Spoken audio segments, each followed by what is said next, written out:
You heard this insane story about Jake Johnson's podcast? Jake Johnson has a podcast with Gareth Reynolds called the We're Here to Help podcast. On their podcast, a lady called in. She was talking about her husband. It's like an advice podcast, and I've actually been on it 3 times, but I'll tell you about that at the end. This lady calls in, she's asking for advice. Come to find out, her husband has a brain tumor and he's in dialysis. He needs a kidney by March. Jake casually throws out to the audience, hey, if anybody has a kidney that they want to donate, let us know. 4 people have gotten in contact with him wanting to donate their kidney to this woman's husband.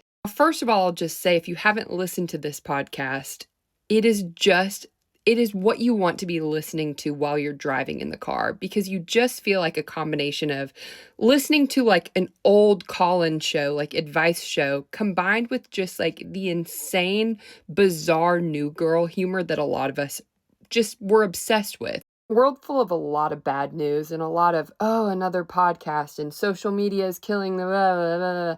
It's just good to hear something nice. Now, as for me going on this podcast 3 times, all started when this podcast was first introduced. They advertised that they needed callers. So I emailed in and I said what was going on with me. My current problem was that my son thought that the guy who did our yard, Santos, was Santa. I would always see Santos and go, it's Santa Claus, it's Santa Claus. So I called in and I asked him what I should do. They emailed me a couple months later asking me to do a follow-up.